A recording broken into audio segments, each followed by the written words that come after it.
ദൂതൻ അവരോട് പറഞ്ഞു, ഇതാ വലിയ സന്തോഷത്തിന്റെ സദ്വാർത്ത ഞാൻ നിങ്ങളെ അറിയിക്കുന്നു. ദാവീദിന്റെ പട്ടണത്തിൽ നിങ്ങൾക്കായി ഒരു രക്ഷകൻ ജനിച്ചിരിക്കുന്നു.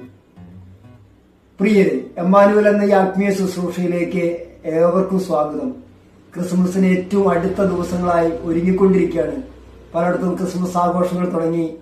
ഫീദേ മിനിസ്ട്രിയുടെ ക്രിസ്മസ് സെലിബ്രേഷൻ 20-ാം തീയതി ശനിയാഴ്ച രാത്രി 7 മണി മുതൽ 10 മണി വരെയാണ്. തൃശൂർ അതിരൂപത വികാരി ജനറലെല്ലാം പങ്കെടുക്കുന്ന ഒരു ശുശ്രൂഷയാണ്. സ്നേഹമുള്ളവരെയും, ഞാൻ ഇന്ന് ഈ ദൂതൻ ആട്ടിടയന്മാർക്ക് പ്രത്യക്ഷപ്പെട്ടതിന്റെ കാരണം എന്താണെന്നാണ് പറയുന്നത്. ജ്ഞാനികൾ നക്ഷത്രം കണ്ടിട്ടാണ് യേശുവിന്റെ അടുത്ത് വരുന്നത്. എന്നാൽ ആട്ടിടയന്മാർക്കാകട്ടെ ദൂതൻ നേരിട്ട് വന്ന് പറയുകയാണ്. എന്താണ് ഇതിൽ നിന്ന് നമുക്ക് മനസ്സിലാക്കാൻ കഴിയുന്നത്? ആട്ടിടയന്മാർ താമസിക്കുന്നത് വനാന്തരങ്ങളിലും ഈ പുൽമേടുകളിലുമാണ്. അവിടെ അപ്ഡേറ്റ് ആയിട്ടുള്ള വാർത്തകളൊക്കെ ലഭിക്കാൻ താമസം വരും. ഒരുപക്ഷെ അവർ അറിയണമെന്ന് പോലുമില്ല. ജ്ഞാനികൾ കുറച്ചുകൂടി പ്രിവിലേജ്ഡ് ഗ്രൂപ്പാണ്. അവർക്ക് ടിവിയും പത്രവും സോഷ്യൽ മീഡിയ ഒക്കെ ഉണ്ട്, ഇന്നത്തെ ഭാഷയിൽ പറയുകയാണെങ്കിൽ. എന്നാൽ ആട്ടിടയന്മാരാകട്ടെ ലോകവാർത്തകളൊന്നും അറിയാത്തവരാണ്. ദൈവത്തിനൊരു പ്രത്യേകതയുള്ളത്, ദൈവത്തിന്റെ രക്ഷ എല്ലാവർക്കും വേണ്ടിയിട്ടുള്ളതാണ്.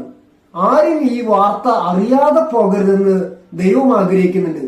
അതുകൊണ്ട് തന്നെയാണ് പിതാവായ ദൈവം ദൂതനെ നേരിട്ട് മാലാഖയെ അയച്ച് ആട്ടിടയന്മാരോട് ഈ വലിയ സന്തോഷത്തിന്റെ സദ്വാർത്ത പറയുകയാണ്.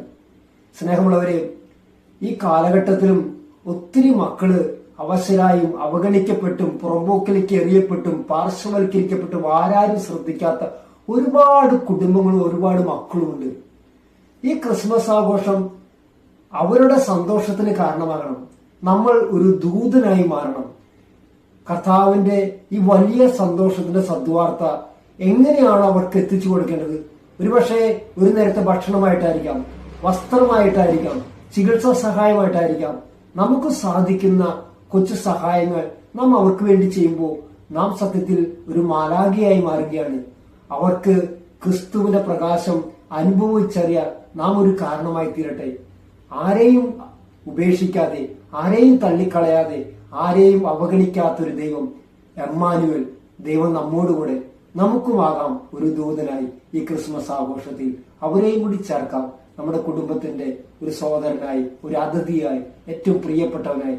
അവരെയും നമുക്ക് ചേർത്ത് നിർത്തി ആഘോഷിക്കാം. ദൈവം എല്ലാവരെയും അനുഗ്രഹിക്കട്ടെ.